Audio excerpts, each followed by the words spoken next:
could have any guest in the world, living or dead, okay, on your podcast. Yes, I'm opening it up to everybody.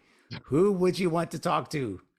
Well, I mean, like, obviously, I need to talk to Jesus, right? Like, because there's That's the easy answer. No, you didn't have to go there. Well, so in my men's group, we're going talk to to the him every Sermon on day. the Mount. I mean, like you said, simple. It's not Right. complicated. It's simple. True, I want to true. know, like, some of the stuff he says on the Sermon on the Mount. I really struggle with, like, if someone slaps you, turn the other cheek. I'm like, what?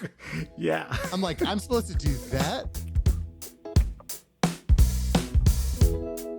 Ladies and gentlemen, I am so pleased to have my man, my brother, after hours entrepreneur, someone that absolutely understands what you're going through right now, the struggle you're going through with how to manage all the things that are going on in your creative life, and whether you should bring on somebody, bring on a tool like AI, what to do about it, how to do it. He's already done it, and he's going to show us how to do that. Mark Savant, welcome to the God and Geek Show. How are you doing, my friend? What's up? What's up? What's up, Alan? Glad to be here, brother. Man, it's absolutely a pleasure. Now, I have to always let people in behind the curtain. You and I have connected. Number one, we are neighbors, right? So we're like, we could be millions of miles away on the Zoom, and yet I could probably just walk to your house right now and we could chill, and have a drink and talk about entrepreneurship. But we connected. Yeah. Next time. So you have connected with me through Podfest, through podcasting. I have admired you from afar before that, even before we met at Podfest, because you just seemed like a guy that knew what he wanted, how to figure out entrepreneurship. And then when I got to know you, man, you're just a cool dude. Like, you don't carry yourself like someone that's like, 6-figure, 7-figure guy. Like, you're just a regular guy, which I say is a compliment. So for people that are meeting you for the first time, you do the spiel, the thing, right?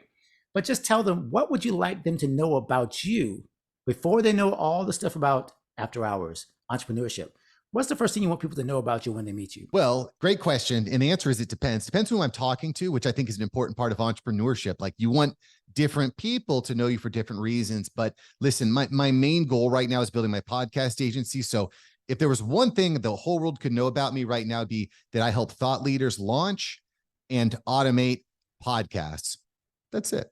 I help thought leaders launch and automate podcasts. Above and beyond that, husband, father, churchgoer, exercise. I own chickons. Whoa. Got a dog. Yeah. So wait, it's wild over here. Okay, let's stop there just for a second. Let's do the left turn right now so we can get this out of the way. I was not ready for chickens. I know we're in South Florida. We see chickens all the time. I was not ready for that for you, my friend. So please give me just at least a little bit. I mean, is this part of the family thing? Did you just pick one up on the road? Like, how did that come in? Yeah. So my mom used to have chickens. She moved up to Central Florida and she can't have them anymore. So long story short, now I own chickens, and it's cool. We get probably a couple eggs every day. They don't require a ton of work. They're pretty minimal. And it's cool. I have a 4-year-old son, 7-year-old daughter, and it's cool for my kids to kind of experience where food comes from, how to care for it, how to nurture food. I think if you asked most people where food comes from, they'd say, oh, the grocery store. Yeah, for Publix, exactly. I love that. And I love how that just led us into, you are a family man, and the reason why I want to make sure we put that in is because all the tactics and the strategies we talk about are for a purpose, right? It's not just to build businesses. It's a purpose behind the reason we build businesses. Why do you want to be your own boss? It's because you get the time back, because you get the chance to focus on those things that are important to you: family, faith, your home, to do cool things. But of course, to do that, you got to build something that can sustain it. So you mentioned at the top that you help people to automate, you help people to build podcasts. So give me just a little bit of that backstory. Like, how did you even get into, because podcasting is not, no one grows up and says, hey, mom, I want to be a podcaster when I grew up. Like, at least not 30 years ago. No one said that. Now it's popular. Now people might say that. Right. Yeah, most Gen Zers, they want to be YouTubers. And I actually want to push back on this idea a little bit, because there's this idea that I want to become an entrepreneur, so I have all this time and I have all this freedom. And it actually doesn't work that way, at least not at the beginning. Okay. Right. There's, life moves through seasons. And this is, I think, for me, we talk about being a family man and being an entrepreneur. It is a really difficult It's a very, very difficult struggle, something I struggle with regularly. My wife and I communicate about this regularly. We try to create a shared vision and take shared action, because the reality is, like, you're not going to quit your day job and just work 10 hours a week and like sip margaritas on the beaches in Tulum or something. Like, that's not really how it works. I'm kind of in a phase of life where I'm putting in more time now so I can plant those seeds. I want to plant the seeds so that I can harvest them later in life. So it is nice to have freedom. I have the time freedom. I don't have a boss looking over my shoulder and saying, hey, you were at work late today, or what do you mean you got to go take care of the kids or something, but I think to be an entrepreneur is going to require more of your time up front than just to be an employee. But the benefits abound as you start to harvest the seeds, as you start to build the wealth, and as you have the freedom to actually be at events that you want to be at. You can create your own vision, which is why I think it's so attractive to me and why I preach that on the After Hours Entrepreneur to people. I love it. No, I love the distinction. And I appreciate that because I'm literally looking over my shoulder at this 4-hour work week book behind me, which a lot of great concepts. Love Tim Ferriss, right? You can't knock the hustle, right? You can't knock what he created, but there are some myths that kind of seeped into, I think, that ethos of, another book that I know that you recommend probably, and I recommend as well, is the E-Myth, right? The idea that suddenly, like, you trade in this lifestyle and all of a sudden you go from entrepreneur to the person that is running the business, that's in the business. So I love the fact that we're really talking again to people who are busy, people who are talented. A lot of them have amazing gifts, musical or maybe writing or creative design, graphics, all kinds of things. And they do the thing well, but doing the thing and selling the thing or creating something that you can sell is a whole nother story. So let me ask you. And by the way, that Tim Ferriss, that 4-hour work week is really good. Yes. Oh, no, we're not hiding on it. Absolutely not. And because there's that concept is really important. And this, especially for creative people, this is a really easy trap to fall into. Every time you land a client, you want to do all of the work, right? Because you want all the profit for yourself. The problem with that is there's only one Alan, there's only one Mark. We can't scale that up. So the idea between the 4-hour work week is, $10 here is worth $100 in other countries, right? It could go so far. So you can leverage the economic prosperity that we have here in the United States to hire people overseas who are awesome, who do great work, who share beliefs. And in a lot of cases, you're putting food on their table by hiring them. So I think some people sometimes feel like, oh, you're hiring someone for $5 an hour. What a scumbag you are. Money is figurative. Like, if $5 here can buy me like 4 eggs, unless I have chickens, $5, $5 in the Philippines, for example, could buy 5 dozen eggs. So, you're still empowering others. And, I think that's a really powerful tool. However, just to kind of back it up to your point, the point I was making where, people are selling this dream. Entrepreneurs are selling this dream. There's been this dream that's been crafted that says, leave your job, open up an e-commerce store, get rich, sip margaritas. And the reason why that works, and this is, I think, a really important concept for us as entrepreneurs from a sales perspective, is they're doing what's called selling the gap. They're selling the gap. And what they're doing is they're contrasting the miserable, down low, horrible life that you have now, that life that you're thinking about all the time. Oh, I got to wake up and I got to drive through traffic. I go to this job, versus you have a website that brings in passive income and everything is grand. So what they're doing is they're contrasting the problem that you have with the dream that you want, which from a sales perspective is a really important concept. Yeah. It's just can go too far. And it now, can I love this conversation. I was not ready for this conversation, but this is really good because I know we're not going to dig deep into ethics and things like that, but there is, I think, because you talk to so many entrepreneurs who have to deal with this issue. And I think it strikes the reason why I immediately wanted to grab onto it is because as creatives, I think we do fight that urge to feel like snake oil salesmen. We fight the urge to feel like, we're selling. Like, now, as soon as I get off this call, if I talk to another client, I'm going to tell them, you need to make your client problem aware. They need to feel the pain, right? You need to dig deep and say, okay, even in terms of if I'm selling a song, I need someone to want to hear it. I need someone to feel the pain of, I got to get my girl back. Well, what are they going to sing? Well, they're going to want a song that really gets to that girl's heart, right? So there is a place for that where we're actually called to fill needs. I mean, even ministry, our job is to fill needs. We can't fill needs unless people admit they have needs. But there is another, like you said, part you said, like where we kind of dig and just try to do that for, wow, what's the word I'm looking for? Exploitive, I guess. And so I think I'm wondering, have you had to toe that line in your own business? Like, how have you done that in your own business where you've wanted to do it the right way, build a business, but never like, taking advantage of people? I I think it's important that, for me, it's about transparency, Okay. right? Because sometimes people will say like, well, why are your prices so high? And I'll say, well, yes, because I need to have 60% to cover the cost per production per episode. And there's another 20%, which are fixed expenses. So I take home 20% for my effort, for my expertise, for my years of podcast production, right? So it's about transparency.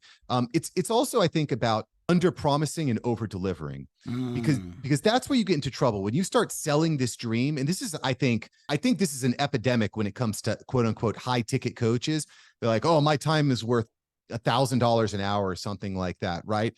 Okay, great. The problem is they're so focused on the sales part, they're not worried about the delivery. And so, when I was starting off my entrepreneurial journey, I had a lot of coaches that wanted me to get into coaching. But I didn't feel like I was equipped. I didn't feel like I was ready. I didn't feel like I could deliver. I could deliver on that. I hadn't grown a business. I hadn't started a business. I didn't want to coach people on how to be coaches so that they could coach people on how to be coaches. And to me, it's a big pyramid scheme. What I said is I want to provide a tangible product and service. I want to build a team of people. I want to build systems. I want to generate income, revenue. I want to learn leadership. I want to learn all this stuff. And, over the past 5 years, I think we built that. And, the podcast agency is working. I just landed a new client today. And Nice. So anyway, that's why I kind of think it. And also just one more quick thing on that. People want to buy easy. They want to buy simple. They want to buy, it's going to be quick. It's going to be painless. Here's the solution. If that's what people want to buy, that's what we need to sell. But so, let's be honest, getting a six pack isn't easy. Right. It's not easy, but it is simple. It's simple. Work out more, eat less. It's not complicated. So that's kind of the way that I try to frame it, is like, when I'm talking to someone, I won't use the words easy. I'll use the word simple. Nice. Yeah, that's a great distinction. And it's funny you said, and again, we take left turns all the time, but it's funny when you said that it's simple but not easy. Like, we're talking to a faith-focused Christian audience, and I thought about someone that I think J.K. Chesterton, or maybe it was C.S. Lewis, I'm not sure who said it. He said the Christian faith has not been found ineffective. I'm paraphrasing. It's been found difficult.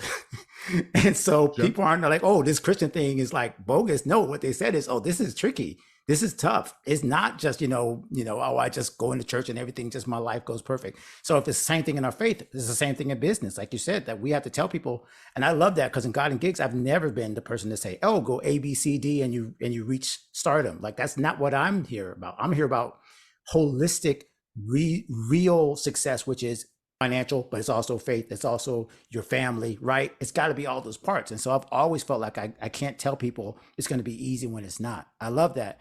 I want to go back to something you just mentioned, though, because I remember one of your seminars, we talked about this. You talked about hiring out. You talked about getting your time back and scaling. You mentioned that. But I mean, you didn't start this business out of nowhere. You also, I believe, had a 9 to 5. You also had to make that tough decision at some point. Hey, I'm going to take the leap. So talk to me a little bit about that and tell the audience, what was it like? Where was your pivot point where you said, hey, even though I've got this particular job where I might be paying the bills, it's time for me to try something. And how did that even work out for you? Well, when I graduated college, I went into the insurance industry, and it was good. It was paying the bills, right? But I didn't enjoy it. Didn't fill my cup. And quite frankly, I looked at the disruption that was happening in the industry. More and more policies were being written online. People were going to insurance.com and writing the policy more and more. And so I said, where do I fit into this? Am I going to be the guy that just gets yelled at by clients because their premiums went up? I don't want to, that's not what I want to do. Yeah. So that was one of the main impetuses amongst others. So about 5 years into that, I recognized that that's not where I vision my life. I want to start learning new skills. I tried several other business kind of ideas, but I really fell in love with podcasting. I decided to try it as I was listening to a lot of podcasts. I said, these are great. I'm going to try to launch one. I started off on recording on a potato basically. And now I've got this nice studio with thousands of dollars worth of equipment. But what I did at the time, and I don't necessarily recommend this, but what I did is I read the 4-Hour Work Week by Tim Ferriss. And on a trip to Jamaica, Sandals, Jamaica, Ocho Rios, which is amazing, by the way. You got to take your wife there, ladies and gentlemen. It's everything it should be. So anyway, I was read the 4-Hour Work Week, and I was like, okay, I'm still working this day job. I'm getting paid a lot of money. I'm going to use all the overflow to hire people to do the production for me. And over time, I built out some really good systems to produce my show. You know, I would just basically show up, do the interview, and then my team would handle all the rest, right? I had about 3 people that were managing, 3 to 4 people. And then lo and behold, people started asking me, hey, Mark, can you do that for me? And then it got to the point where I had enough clients, I had enough breadcrumbs, I had enough success that I said, you know what, now it's time. I'm going to pull the plug. I'm going to drop that 6-figure salary that I had with benefits, and I'm going to go all in on this thing. And so, you know, I think the big takeaway there is you got to start experimenting, trying, find something that works, something that people will buy. And once you find the thing that you're good at, that you enjoy and people will buy, that's when it's time to say, okay, now I need to give this my focus. That's so great. But I did notice something. I'm going to pull back a second because you didn't gloss over it. But in your story, you probably went through this moment, and I'm hearing somebody say, hey, wait, I heard him say, started to hire people, systems, 3 people, team. And you had just started, as far as I could tell. It sounded like you just started. So tell me just a little bit. Tell the listener who just said, wait a minute, I'm a solopreneur. I'm a solo creative. I cannot see myself bringing on a team of 1, much less 3. So what was the pivot point right there? It's like, hey, I need to grab these people. Did you immediately go into the Fivers? Did you go get the overseas VA? Did you find somebody local, intern? Like, what was that first process? Because I know somebody is thinking right now, I need that first person, but I have no idea where to start. Yeah. So the way you start is the stuff that's time consuming and that you don't enjoy, I think, is where you start. Right. And honestly, I kind of get enjoyment out of a lot of the things that I do, but it's so time consuming to edit videos and create the clips and then write all the copy. I think the first person that I hired was an audio and video editor. They were doing my audio and video editing because it was just taking so much of my time. You know, it was really hard for me to find someone that could write good copy. So I continued to do that for years. Okay. Writing is a very difficult skill. Spoiler alert, AI makes writing copy a lot easier. Right. And it's incredibly empowering to people. People that normally can't write very well can leverage AI to go from a level 2 to a level 8. So AI is very empowering when you use it. So if you're a creative, I'm with you. You want to create, you want to draw, you want to get your hands dirty every day. But if you're going to create a real business, if you're going to be an entrepreneur, you absolutely are going to need to find parts of your day, parts of your system that you can outsource, because what you need to do to be a successful entrepreneur is get better at selling. You need to get better at marketing your message, getting on calls, convincing people that this is the problem that you have, I have the solution, and then closing. You will not have a sustainable business unless you're able to do that. That is my opinion, that is the most important part, is getting that sales down and then having the system on the back end to handle that.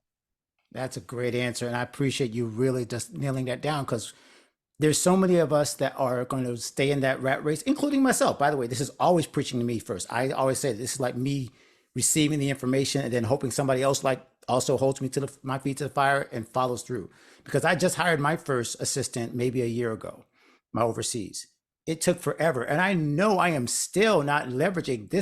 She is amazing. And I don't give her half the stuff. Why? Because I still feel like my hands have to be in it. I have to be figuring it out. So let's pivot right there to what you just mentioned, the spoiler alert. One of the things that allows us as creators and people that are doing the business now is this rise of AI. So tell me, this is not like there's no 20-year veterans of AI. It didn't even exist. So how in the world did you first figure out how this could work in your business, how it could be added to the systems you already had, and what was the implementation like for you when it was a totally new technology for most of us? Yeah, so AI changes everything. Everything is different now. Everything has changed. Just from 2 years ago, the whole world has changed. Most people don't know it, which is why I'm glad we're talking about this. This is the time. One piece of advice to everybody: spend 15 minutes a day playing with ChatGPT, asking it questions that you have. It will blow your mind. So I first ran into AI at Podfest, coincidentally enough, 2 years ago. Not this year, but the previous. I think it's Yeah, yeah, yeah. Podfest It 2022, was, but January that 2022. was that. Yeah, I think that was. Yeah, we did come off of. That was the first one after COVID. I think it was. Yeah, we're back in Orlando. Yep. Yep. January 2022. And there were a couple girls there, Deirdre and Bona, who are the Capture. creators of Cap Show. And I was going up the escalator and I was walking by. I had just done, by the way, an entire day of recording. I brought a whole mobile podcast recording setup. I had done 10, maybe 12 interviews. I was beat. And I was walking up, I had all my gear. And these girls go, "Hey, come over here, come talk with us." And I'm like, "What's up? What do you want?" Wait, yeah. They're like, I mean, "We want what you to." you and everybody wants to talk to me. Okay, come on. Yes, I get it. It's Podfest. They're like, "We want you to demo our product." And I was like, "Oh," which by the way is, people are pitching me all the time to try this and try that, And so I was like, "All right, okay, fine." I go over and they say, "This is AI. You're just going to upload an audio. We're going to upload an audio file and it's going to write out it's going to write out the description." And, we did it and I was shocked. I was like, "Whoa, this looks pretty dang good. This looks pretty good." And that was kind of my first taste of AI. And once I got that, I started, I was using CapShow for a while, and then I started, Chat GPT came out, and I just started experimenting and playing, and I was like, whoa, these programs solve some very real problems that I have in my business. When you look at all the different steps of your business, everything from marketing and client acquisition to delivery of the service to follow up to referrals, it smooths out all those edges. Plus, as I mentioned before, it empowers people to be much more effective at what they do. Everything from creating video clips to writing notes, to writing emails, to guest outreach, to research, everything is empowered. So I became somewhat obsessed, and now we're using AI in just about every aspect. I've had meetings with about 6 different app developers just this month with things that they're developing and working on. They're hungry. It's moving quickly. And, one of the cool things about having a team is if someone comes to me with a cool new AI app and I'm like, okay, that sounds interesting, I just send it to my team member that I think could use it. I say, hey, test this out, try it out, tell me what you think. And, some of them, they're like, not for us. Other times they're like, whoa, this is amazing. We need this. So anyway, that's kind of my short story on how I became an AI fanatic. It's unbelievable. I feel like I have to evangelize AI to everybody because it's so powerful. No, I'm glad you went there, especially, okay, so number one, I'm definitely a fan of Cap Show. I'm using actually 2 for my podcast. It's kind of like, here's the, behind the scenes stuff that I know podcasters, other people like glaze over, but podcasters love this stuff. But I've tried out Cast Magic and Cap Show. So I'm using Cap Show really for my personal show here, the God and Gigs that you're listening to right now. A lot of that is Cap Show starting off with the rough drafts, but I want to kind of start with that moment right there, the rough draft and the people who are scared that they're going to lose their voice, that AI is replacing the writing, that AI is replacing the creative. So I want to start right there by admitting, yeah, some of the stuff that you guys are reading on my things are started by a Cap Show, by a Swell, by a Cast Magic. And then there's some, obviously, like you said, emails, Chat GPT things, but it's still me. I wonder whether you have ever felt in the use of AI that your voice, what makes you, Mark, like that's what people gravitate to after I was an entrepreneur. It's your personality, it's your style. So how do you navigate AI not taking over that and making sure that you're still you and you're speaking to your audience? A quick side note, by the way, Cast Magic just had a deal on AppSumo. I don't know if it's still live. Yes, like $100. I will link that in the show notes if it's still there, because I absolutely grabbed that. That's why I mentioned it. Same. My team member reached out. He's like, Mark, you got to get this. I love this app. I'm like, done. Get it. Go nuts. Start.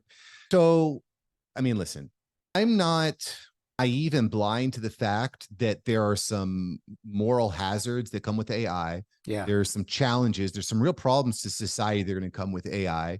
These have happened throughout history. There's been a technological shift and things have changed. People have changed. Jobs have changed. Jobs have been lost. Here's the deal. AI is, you cannot ignore it because and people say you will not be replaced by AI. I kind of disagree with that. I think that you will be replaced by AI, but the common going logic is you will be replaced by someone that's using AI. which I 100% agree with. Here's the deal though. What I'll give you an example. There's a big writer strike happening in, I think it's California, New York. There's a Yeah, big yeah, writers no, union yeah, that's well, yeah, striking. as we speak, as we're recording. And you look at like these, these writing, what these writers will do in, some sitcom, they'll have 20 writers sitting around sharing jokes and whatnot. With AI, you don't need 20 writers. You need 2 writers, or maybe just one who's using AI to create tons of different ideas, throwing up against the wall, running them against algorithms to see what hits and what doesn't. So, sure, you're going to be replaced by someone that is using AI, but the more proficient you are, it's like going from having 2 hands to having 50 hands. You know what I'm saying? Mhm. And so, to me, I'm not scared that I'm going to lose my voice, because I've got a podcast. I'm talking every week.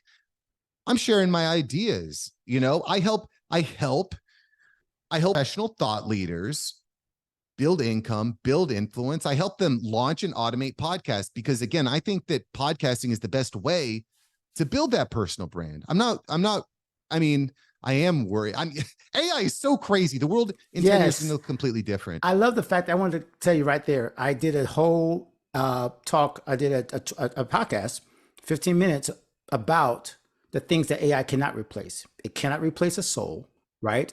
It cannot initiate. It can respond and take what humans have put in, right? Large language models, all this was human stuff. So it can only reproduce and re-put together what we've already created. So it can't reproduce that. It can't produce that. And it can't produce emotion and spirit of what we do. So for creatives, I was trying to calm them all down. Like that was my tell of what you just said, which is, hey, we're not going to, just because AI can create a cool picture doesn't mean, and what you said is really awesome, is really powerful. Yes, it will replace some jobs, right? But what I believe is not only will it become kind of where the people that use it most proficiently will become the winners, also there will be people who will say, hey, like a podcast, my voice, this is 100% human. There will be a market for those who are also saying, hey, this part, and it's great, this is what big one for musicians and creatives, is live. Can you believe everything you see and read and hear? Maybe not. Deep fake this, deep fake that. Yeah, we get it, right? Technologies, but we had the same problem with Napster. We had the same problem with streaming. We had the same problem. People were scared of TV back in the day, right? So what I believe is that it's going to really encourage people to do what you just said, which is use their voice to actually step out, be on lives, be in front of people, shake hands, because that's going to become more and more what people gravitate to. Yes, the AI can take care of all the stuff that you don't need to see. But then when you and I show up, it's like, oh, there's Alan, there's Mark. I know that person. I know that voice. I know that thing. So the AI, I love that point that you put, that it's proficiency of using the tool. It's incredibly important. And I think that people more and more are going to continue to crave authenticity. There's a reason why, podcasts are the new media, while people are leaving traditional mainstream corporate media where everyone's paid to have a certain talking point, everyone toes the line, and people want different ideas. They want, like, well, what do you really think? Right. Don't tell me what, the control room is telling you here. Tell us what you really think. And so I think the authenticity is really important. And again, I think it's where podcasting can shine. Absolutely. I've definitely promoted that to all. And if you're not, by the way, creatives, everybody listening to me, I've already done a podcast about this. If you're not doing a podcast, if you're not going to work with Mark and create a podcast, you need to be guesting on them. Like, period. For sure. Like, nobody in this audience should not be either a guest or a producer of a podcast. There's no excuses. So I love this topic, and I want to get back to what our listeners and what our audience really do struggle with, which is, how do I now scale something that I'm doing by myself? You talk to some of the most brilliant entrepreneurs all the time on your podcast. What's one thing that you are hearing from them, the advice that you've maybe received from a guest that you love, that has really helped you to kind of get your brain around, like, hey, I can scale this thing. This can be bigger than what I'm seeing. It can be more than, because you already kind of have that, it sounds like, in your DNA of building and scaling. But has there been anything that you've heard in the last 5 years or so that has like really lit the fire under you and really explained to you, hey, this is how you make a business that builds? Nothing specifically, but I got to go back to sales, because I've been thinking about it a lot recently. For a long time, I kind of felt like sales was a bad word. right? And I think, that's another problem that our country has. We put salespeople on such as high pedestal.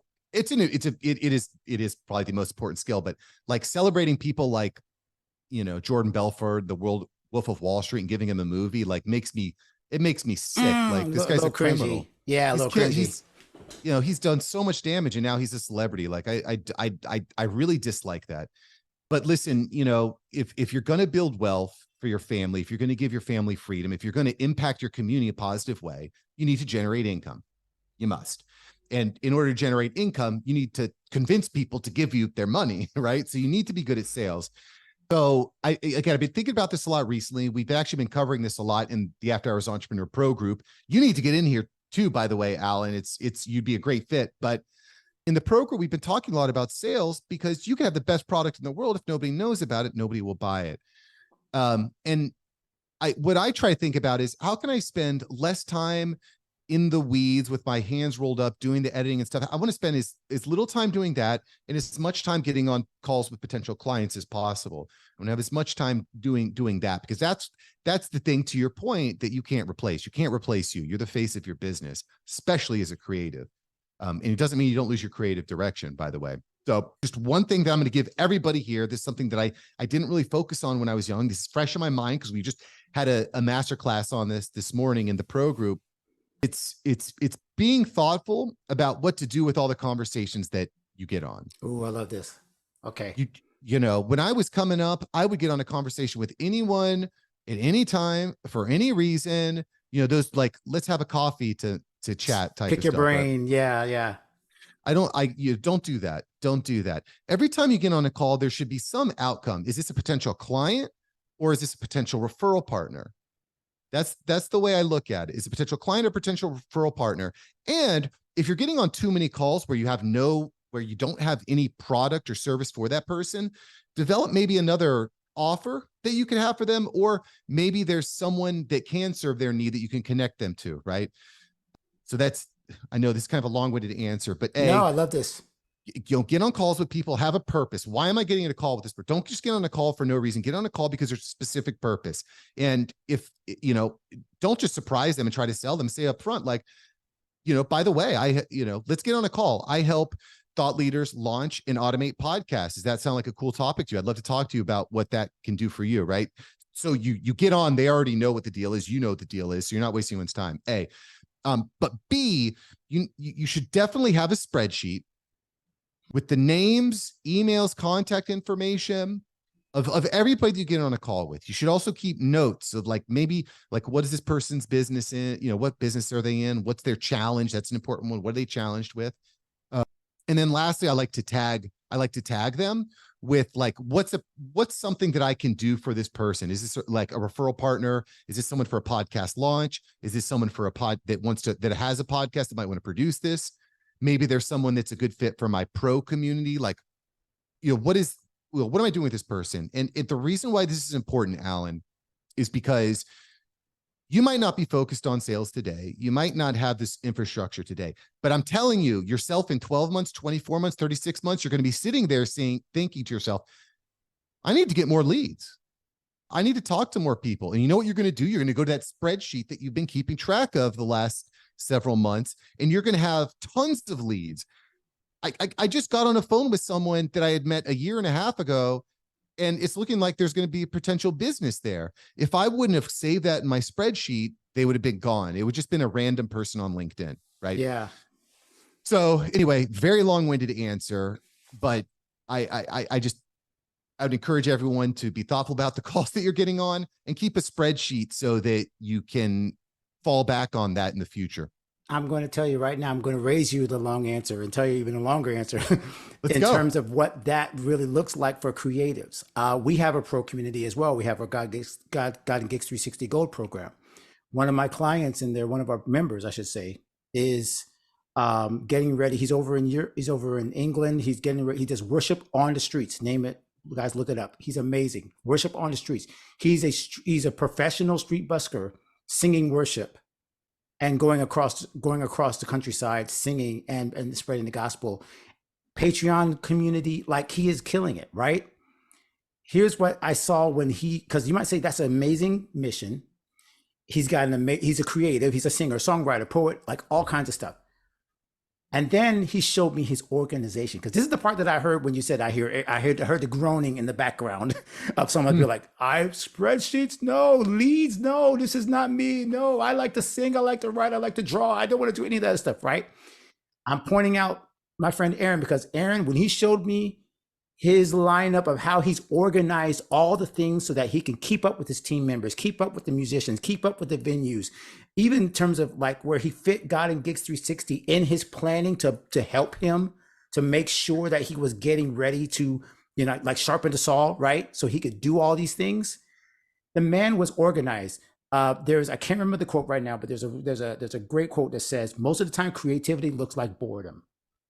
Sure. Creativity looks like doing the boring things that you just mentioned, that keeping up with people who you just talked to.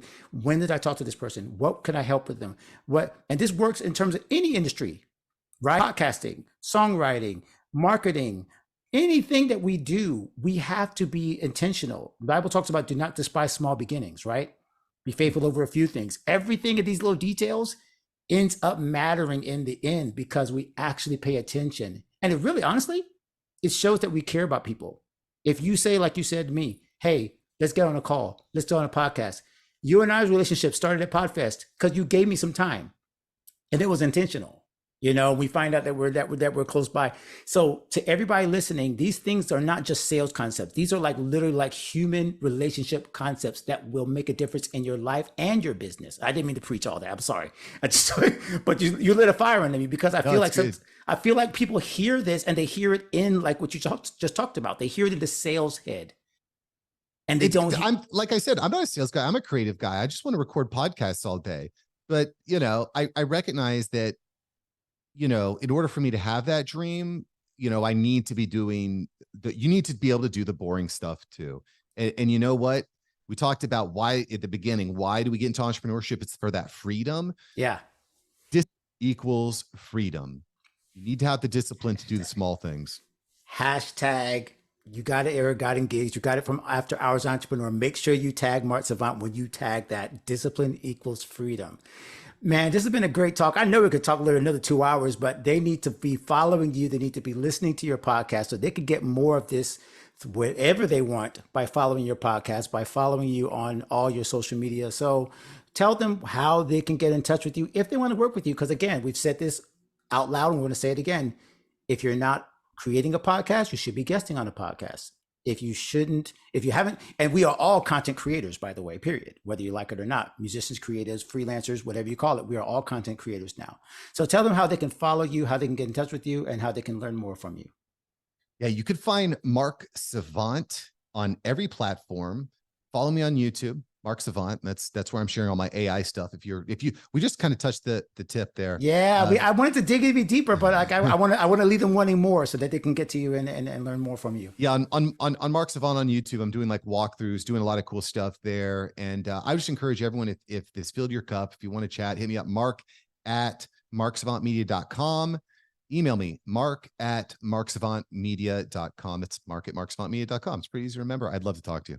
Absolutely. And the podcast, which I've already got on my Good Pods list as one of my favorites, I'm definitely, again, going to make sure that Mark hopefully will be interacting with God and Gigs 360, which is our leadership program for highly motivated creatives who want to build self-sustaining businesses with values that reflect what God has put inside them. I want to make sure that we are collaborative at this, like all rising tide lifts all boats.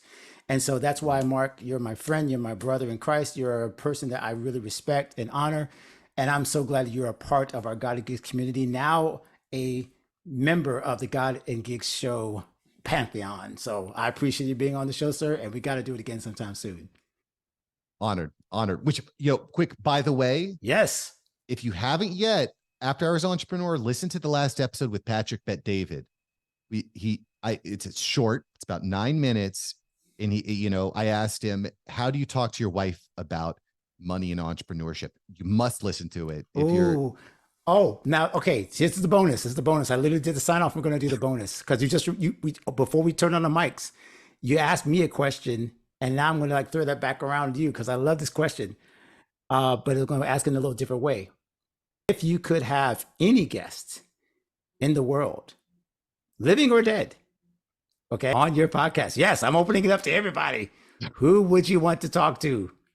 Well, I mean, like, obviously, I need to talk to Jesus, right? Like, because That's the easy answer. No, you didn't have to go there. So in my men's group, we're You going to talk the to him every Sermon on day. the Mount. I mean, like you said, simple. It's not Right. complicated. It's simple. True, I want to true. know, like, some of the stuff he says on the Sermon on the Mount. I really struggle with, like, if someone slaps you, turn the other cheek. I'm like, what? Yeah. I'm like, I'm supposed to do that, right? So because honestly, when you look at what's happening in our culture, there's some stuff that I do not get down with. I don't like it. I don't want it around my kids. It's really heinous stuff. And this idea of turn the other cheek, I kind of struggle with that. But that's a whole nother philosophical thing we get into. I know. I opened a can of worms right there, but I just wanted to jump that one in because for podcasters like, man, like we get to do this all the time, and yet there's always that one person like, oh, if I wish I could ask them one question. But no, man, this has been great. As you can see, I just kind of left it open for a part 2 because there's no way we can just close it off with just one episode. I want to be respectful of your time and everybody else that's listening. So you guys, thank you, Mark, so much for being a part of the Guided Gig Show, and we'll have you back hopefully very soon. My friend, thank you for watching this episode. If that blessed you, you got to make sure that you stay connected with this community and this channel so that you can get more where that came from. We're sharing great interviews, tactics, strategies, mindsets, lifestyle choices. Everything is going to help you become a totally confident creative. And don't miss an episode of the Guided Gig Show. If you are staying connected to our channel, you'll be able to find us anytime we release new episodes. And you can check out some of our archives of almost 200 episodes now that we've shared over the last few years. Make sure you check out one of the suggestions right now because it's probably perfect for you to continue to develop as a creative. And continue to stay connected with us